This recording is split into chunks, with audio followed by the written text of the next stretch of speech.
प्रिय विद्यार्थियों, जय Shri Krishna. DElEd second year का थर्ड पेपर आधुनिक विश्व में विद्यालय शिक्षा इकाई 7 पढ़ेंगे अपन। गुणवत्तापूर्ण शिक्षा में शैक्षिक आंकड़ों का महत्व।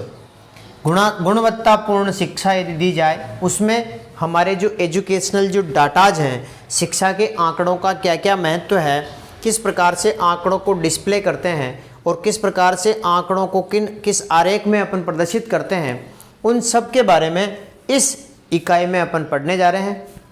अपनी जो इकाई है वो है गुणवत्तापूर्ण शिक्षा में जो शैक्षिक जो आंकड़े हैं, डाटा हैं, उनका किस प्रकार से इम्पोर्टेंस है। ये सबसे मेन फोकस देने वाली बात है। जिस पे हमें फोकस देना है वो है कि भाई शैक्षिक जो आंकड़े हैं उनका इम्पोर्टेंस गुणवत्तापूर्ण शिक्षा में किस प्रकार से है और इनको हम किस प्रकार से एक डिस्प्ले कर सकते हैं, किस तरीके से किस आंकड़ों का प्रदर्शन कैसे करेंगे, कितने प्रकार के आंकड़े होते हैं, इन सब का अध्ययन इस यूनिट में अपन करने वाले हैं। क्वेश्चन नंबर 1, आंकड़े क्या हैं, आंकड़ों के प्रकार बताइए। वैसे इसमें 3 प्रश्न बन सकते हैं, आप चाहो तो इस तरह से परीक्षा में आ सकते हैं कि डाटा क्या होते हैं, आंकड़े क्या होते हैं, उसको समझाइए, आंकड़ों के प्रकार बताइए, प्राथमिक और द्वितीय आंकड़ों को समझाइए। इस प्रकार से इसमें 3 प्रश्नों का एक समूह है। एक प्रश्न बना दिया गया है, आंकड़े संख्याओं के वे संग्रह हैं जो कुछ सूचना देने के लिए एकत्रित किए जाते हैं। यानी कि आंकड़े संख्याओं का एक संग्रह है, संख्याओं का एक संग्रह है जो कुछ सूचनाएं देने के लिए उनको कलेक्ट किया जाता है, उनको आंकड़े कहते हैं, उनको डाटा कहते हैं। इसके 2 प्रकार हैं, प्राथमिक आंकड़े और द्वितीयक आंकड़े। प्राथमिक आंकड़े वो होते हैं जिसमें स्वयं अनुसंधानकर्ता, स्वयं व्यक्ति आंकड़े संग्रहित करता है, वहाँ लोगों तक जाता है, जिसके आंकड़े इकट्ठे करने वहाँ तक जाता है, स्वयं जाता है और स्वयं उसका यूज करता है, वो प्राथमिक आंकड़े होते हैं। यानी कि वे आंकड़े जिनको पहली बार संग्रहित किया जाता है और अनुसंधान में स्वयं संग्रहित आंकड़ों का विश्लेषण करके निष्कर्ष पर पहुंचा जाता है, अर्थात स्वयं द्वारा संग्रहित आंकड़े ही प्राथमिक आंकड़े कहलाते हैं। वे आंकड़े जो स्वयं के द्वारा संग्रहित किए जाते हैं, कलेक्ट किए जाते हैं, खुद व्यक्ति जाता है और वहाँ पर डाटा को लेके आता है, आंकड़े इकट्ठे करता है, वो प्राथमिक आंकड़े होते हैं। समझ में आ गया आप लोगों के।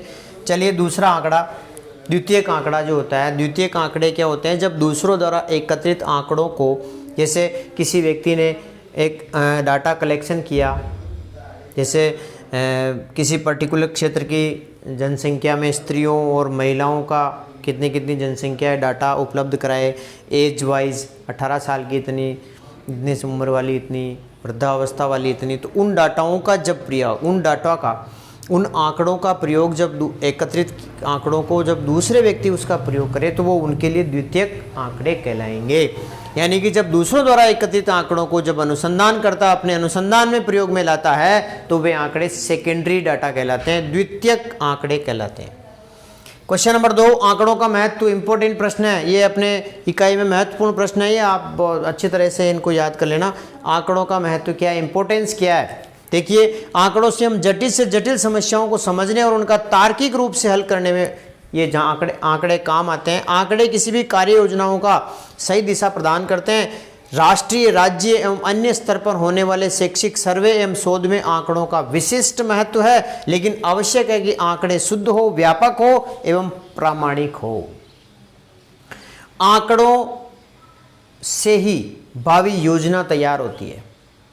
जैसे हम मान लें किसी गांव में इतने इलिटरेट पर्सन है, अनपढ़ व्यक्ति इतने हैं, पढ़े लिखे इतने, सर्वे किया गया। कुछ व्यक्ति 5वीं पढ़ के छोड़ रहे हैं इतने, 10वीं पढ़ के छोड़ रहे हैं इतने, 12वीं पढ़ के छोड़ रहे हैं इतने, और इतने लोगों ने हायर एजुकेशन ले रखी है। अब इन आंकड़ों से क्या होगा, निष्कर्ष निकाला जाएगा कि इस जगह यदि बच्चे 5वीं पढ़कर ज़्यादा छोड़ रहे हैं, इट मीन्स वहाँ पर विद्यालय 5वीं तक है और 5वीं की प्रारंभिक स्कूल जो है वही है, मिडिल की ज़रूरत है इन लोगों को, सेकेंडरी की ज़रूरत है। ये तो वो क्या करेंगे, आंकड़े एक भावी योजना बनाने में काम देते हैं। इसीलिए आंकड़ों का बहुत बड़ा महत्व है। लेकिन आंकड़े की मेन विशेषता है कि वो आंकड़े शुद्ध हो, वो व्यापक हो और वो ऑथेंटिक हो, प्रामाणिक हो। ऐसा नहीं कि आंकड़े यदि अशुद्ध होंगे और वो प्रामाणिक नहीं होंगे तो वो योजना जो भावी योजना जो बनाई जाएगी, कार्य योजना, वो सफल नहीं हो पाएगी और उसका इम्पोर्टेंस कम हो जाएगा। इसलिए आंकड़ों का योजना बनाने में, भावी योजना बनाने में बहुत बड़ा इसका महत्व है। क्वेश्चन नंबर 3, प्राथमिक एवं द्वितीयक आंकड़े में डिफरेंस क्या है, अंतर क्या है? देखिए, वैसे अपन पढ़ चुके हैं प्राथमिक आंकड़े जो व्यक्ति खुद अनुसंधान करता, स्वयं जिसको कलेक्ट करता है सूचनाओं को, वो प्राथमिक आंकड़े होते हैं। और ये रेडीमेड आंकड़े होते हैं जो पहले से ही जो उपलब्ध होते हैं उनको काम में लेना द्वितीयक आंकड़े होते हैं। तो प्राथमिक आंकड़े वो होते हैं, इसीलिए वो मौलिक होते हैं, जो क्योंकि ये इकट्ठे किए जाते हैं स्वयं अनुसंधानकर्ता के द्वारा, तो ये मौलिक होते हैं। जबकि ये पूर्व संकलित आंकड़े होते हैं, ये क्या है, पहले से ही कलेक्शन किए हुए डाटा होते हैं। दूसरा, इसमें ये कच्चे माल की तरह होते हैं। ये एक जिस प्रकार से किसी चीज़ को बनाते हैं उससे पहले जो कच्चा रॉ मटेरियल होता है उस प्रकार से रॉ मटेरियल होता है, और ये क्या, एक निर्मित माल की तरह होता है, ये रेडीमेड होता है। आगे देखिए, प्राथमिक आंकड़ों के संग्रहण में धन, समय तथा परिश्रम की आवश्यकता होती है, क्योंकि इसमें अनुसंधान करता जाएगा और खुद इकट्ठा करेगा, समय भी नष्ट होगा, धन भी नष्ट होगा और परिश्रम की भी जरूरत पड़ेगी। जबकि ये आसानी से प्राप्त होने वाले हैं, द्वितीयक आंकड़े आसानी से प्राप्त होते हैं। द्वितीयक आंकड़े, इसमें धन, समय और परिश्रम की कोई आवश्यकता नहीं पड़ती है। आगे देखिए क्वेश्चन नंबर 4, आंकड़े कितने प्रकार के होते हैं? आंकड़े कितने प्रकार के होते हैं और इनको किस प्रकार से प्रदर्शित किया जाता है? तो अपन ने कितने प्रकार तो पढ़ ही लिए, लेकिन आंकड़ों को प्रदर्शित कितने प्रकार से किया जाता है, इसको डिस्प्ले कैसे करेंगे? आंकड़ों के प्रकार तो 2 हैं, लेकिन इसका प्रदर्शन कैसे करेंगे? तो 2 तरह के प्रदर्शन होता है। एक तो सारणी द्वारा प्रदर्शन होता है, सारणी बना करके, एक होता है लेखा चित्र के द्वारा। 2 प्रकार से आंकड़ों का प्रदर्शन किया जाता है। अब आता है 5वां, लेखा चित्र कितने प्रकार के होते हैं? सबसे पहले तो लेखा चित्र समझ लो कि लेखा चित्र क्या होते हैं। लेखा चित्र किसे कहते हैं? तो विभिन्न आंकड़ों का चित्रमय प्रदर्शन लेखा चित्र कहलाता है। विभिन्न जो आंकड़े हैं उनका चित्र से, आकर्षक चित्रों के द्वारा, यानी कि जैसे दंड आलेख है, इस प्रकार से जो ये अभिलेख जो होते हैं, ये जो लेखा चित्र जो होते हैं, ये क्या होते हैं? विभिन्न आंकड़ों का चित्रमय प्रदर्शन होता है, तो ये लेखा चित्र कहलाता है। लेखा चित्र हम कितने प्रकार से कर सकते हैं? तो देखिए, ये लेखा चित्र होते हैं, इनके जो प्रकार है वो 4 प्रकार से अपन लेखा चित्र को एक्सप्लेन कर सकते हैं। नंबर 1, चित्रालेख, चित्रों के द्वारा जो आलेख होते हैं वो चित्रालेख। दंडालेख, दंड के द्वारा। तीसरा, वृत्ताकार आलेख, इस तरह से, या पाई चार्ट भी कहते हैं। और एक आयत चित्र, यानी कि 4 प्रकार से लेखा चित्र होते हैं, 4 प्रकार के लेखा चित्र पाए जाते हैं। लेखा चित्र अपन ने पढ़ लिया। विभिन्न आंकड़ों का चित्रमय प्रदर्शन लेखा चित्र कहलाता है। ये 6 प्रश्न जो मैंने लिखाए हैं, इनको आप अति महत्वपूर्ण समझना। क्वेश्चन नंबर 7, समांतर माध्य ज्ञात कीजिएगा। जो अर्थमेटिक जो मीन है, समांतर जो माध्य होता है वो कैसे ज्ञात करते हैं, उस चीज़ को देखिएगा।